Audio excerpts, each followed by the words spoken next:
I was asked how I'm sleeping with dreadlocks, or how to sleep with dreadlocks, and whether there are any differences between sleeping with dreadlocks and just, sleeping with normal hair. And first off, I'd say it's really not that different, because it's pretty much just hair, and after a while you'll get bored of making any alterations as to how you sleep. But I'll go over what some people are doing and what I sometimes do, and hopefully it will be helpful. Most of the time I will just sleep with my hair down, and that'll be that. As if it's normal hair, because I'm pretty lazy with it. But sometimes you want them out of your face, so it can be kind of annoying with them falling in your face. And you can't really tie them back and sleep with them, because they're quite big, so it will make a lump and then it'll be uncomfortable to sleep on.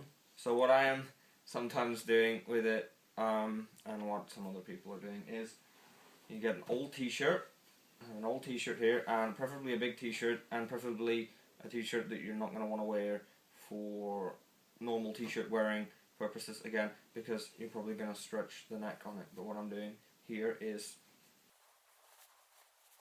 put it on, pull my hair through, and then lift it back, and then I can sleep with all the hair out of my face, and it won't fall in my face, and it's a pretty easy way to do it, and it's cheap, it's free. You have an old t-shirt, and that is how I would sleep if I wanted to keep the dreadlocks out of my face.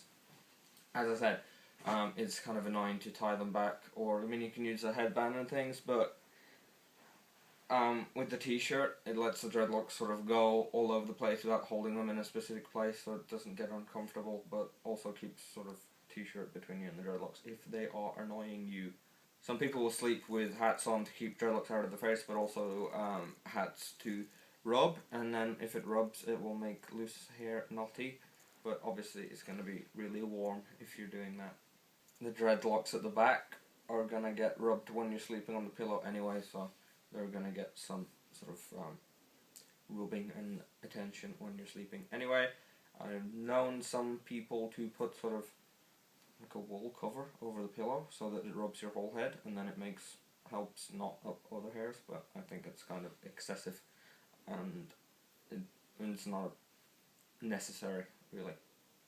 So other than sleeping with them down normally, sometimes with a t-shirt on if they're being annoying, if I'm going to sleep with them still a little bit damp, now you really don't want to do this, because you don't want to sleep with damp dreads, because then they stay damp all night, and then bad things happen. You want to try and dry them thoroughly, but if you're worried about them being damp when you're going to bed, I will sleep with my hair hanging over the side of the bed so that I'm not crushing them all under my head and keeping them warm and damp, because then they will dry better if I just leave them hang there, so they continue to air dry while I'm sleeping if they're still a little bit damp when I go to bed.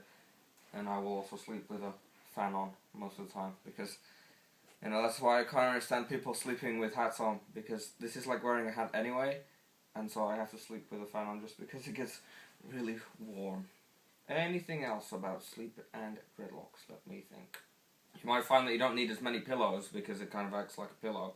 So if you're sleeping with 2 pillows before, you'll be fine probably sleeping with 1 pillow, or sometimes you can sleep with no pillows, because it's like having a pillow attached to your head at all times.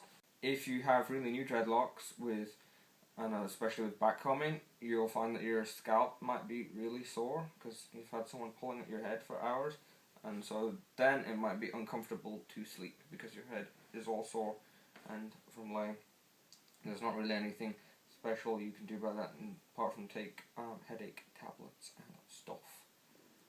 But that's it. I hope I've answered the question that I was asked about how to sleep with dreadlocks, and if anyone else has any questions, I can answer them with a video if you so wish.